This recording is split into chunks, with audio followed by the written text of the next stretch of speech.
Have you ever felt like your life is being stripped down, one thing after another?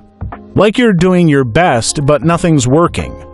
Doors shut, friends fade, prayers go unanswered.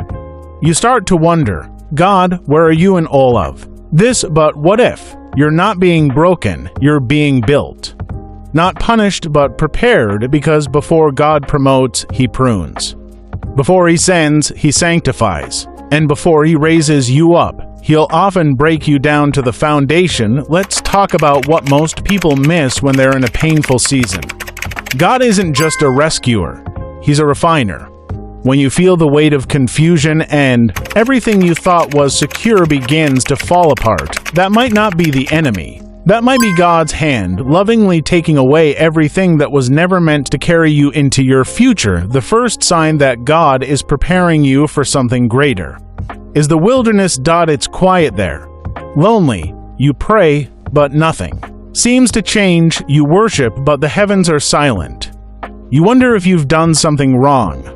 But the wilderness is not always discipline, it's preparation. God led Moses into the wilderness for 40 years. He trained him in the backside of a desert before calling him to lead millions.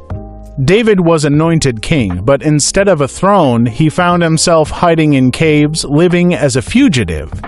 And even Jesus, the Son of God, was led into the wilderness by the Spirit before He healed a single person or preached a single word. Why the wilderness?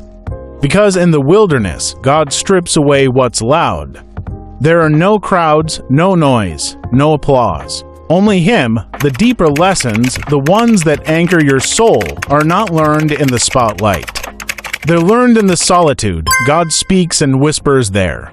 And the whisper is where your heart learns to follow Him, not just His gifts, maybe. You're in that season right now, where the prayers feel unanswered, the path looks dry.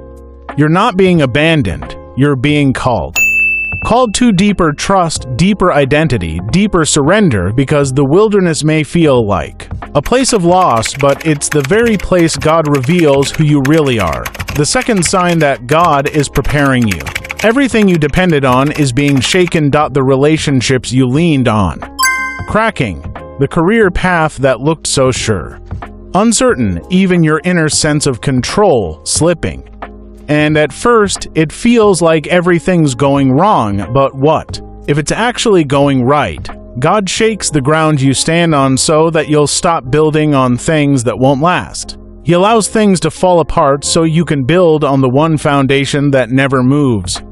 Joseph was betrayed by his brothers, sold as a slave, accused of something he didn't do, and thrown into prison. It looked like God was nowhere to be found, but God wasn't absent.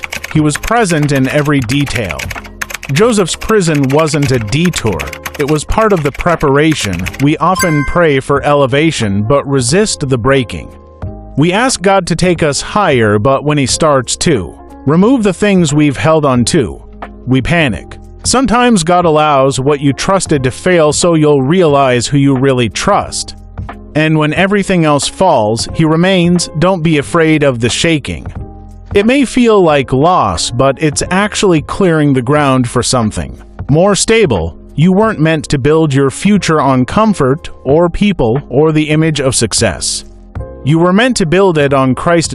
And now, the third sign, you're being asked to let go of something good, not bad, not sinful, just good, comfortable, familiar. Maybe it's a job that gave you stability, a friendship that once encouraged you, a routine that made you feel safe, and then God whispers, let it go. It doesn't make sense.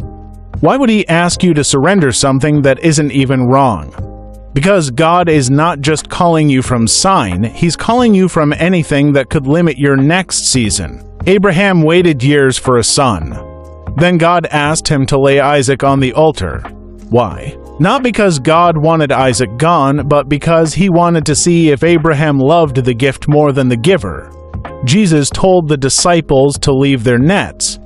Paul left everything he knew, reputation, education, comfort, for a kingdom he couldn't even see. And us, we hold on tightly. But sometimes the tighter we hold on to what's good, the more we delay what's greater. Letting go is terrifying. But it's also holy because surrender creates space.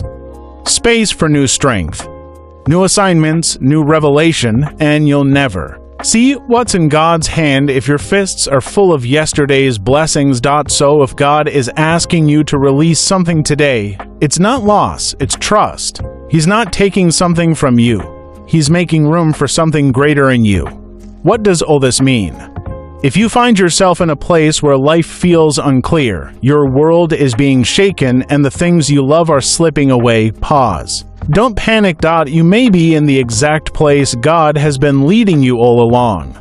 Because before every new season, there's a transition.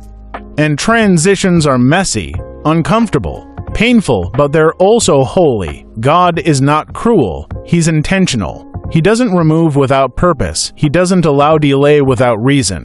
He doesn't ask for surrender without reward. You may be crying now, but you're being cleansed. You may be breaking, but you're being rebuilt. You may feel lost, but you're being led. This isn't the end of your story. It's the birthing ground for your next chapter, and you're not alone. Every person God used powerfully went through seasons of hiddenness, breaking, and surrender. Not one skipped the process. So hold on. Don't quit in the wilderness. Don't resist the shaking. Don't cling to what He's asking you to release. Instead, trust Him. Trust that when God prepares you, it's because He's about to position you. When He strips you, it's because He's about to strengthen you. And when He asks you to lay it down, it's because He's placing something greater into your hands. Greater doesn't always look like more. Sometimes it looks like deeper peace, stronger faith, clearer purpose, more eternal fruit, but greater is always coming because He is coming with it. So today, if you're watching this and wondering if you've been forgotten, abandoned, or delayed, hear this: you are being prepared. God is not finished with you. He's just getting started now. Will you trust the process or fight it? Will you hold on to what was or open your hands to what could be? Because everything you're going through right now may be the exact confirmation that something greater is on the way.